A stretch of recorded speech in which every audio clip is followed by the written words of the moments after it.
বিশ্ববিদ্যালয় ভিত্তিক business incubator ধারণাটি দেশে নতুন হলেও চুয়েটের শেখ কামাল আইটি বিজনেস ইনকিউবেটরটি তথ্য প্রযুক্তি শিল্প বিকাশে এক নতুন মাইলফলক। ভারতের আইআইটি হায়দরাবাদ ও সিলিকন ভ্যালির মডেলে প্রতিষ্ঠিত এই অসাধারণ ইনকিউবেটরটি বিশ্ববিদ্যালয়ের সাথে ইন্ডাস্ট্রির এক কার্যকর সেতু বন্ধন তৈরি করবে।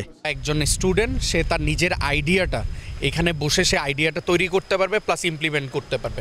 ঘরে বসে যদি একজন আইনজীবীর পরামর্শ পেতে চাই কিভাবে মামলা করবে বা কিভাবে মামলা মোকদ্দমা লড়বে, তো আমরা ওই বিষয়ে আমরা অনলাইনে ঘরে বসে জুমের মাধ্যমে আমরা আইনি সেবা প্রদান করে থাকি।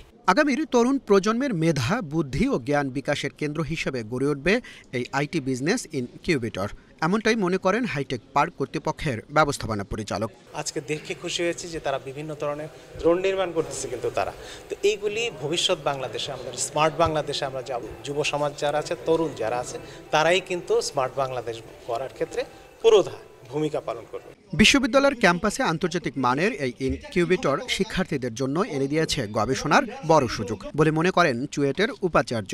এই প্রতিষ্ঠানটা প্রতিষ্ঠিত করা হয়েছে সেই উদ্দেশ্যে আমরা তরুণ আইটি এন্টারপ্রেনিয়ার সৃষ্টির জন্য ভূমিকা রাখবে আমি আশা করি। প্রকল্প পরিচালক জানান, দক্ষতা ও কর্মপরিবেশ উন্নত করার লক্ষ্যে এখানে থাকবে প্রয়োজনীয় প্রশিক্ষণ ও নিয়মিত কর্মশালা।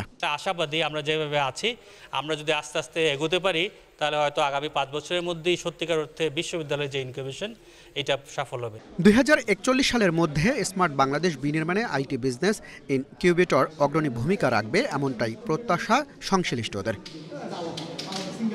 Rashed Akon, Asian television.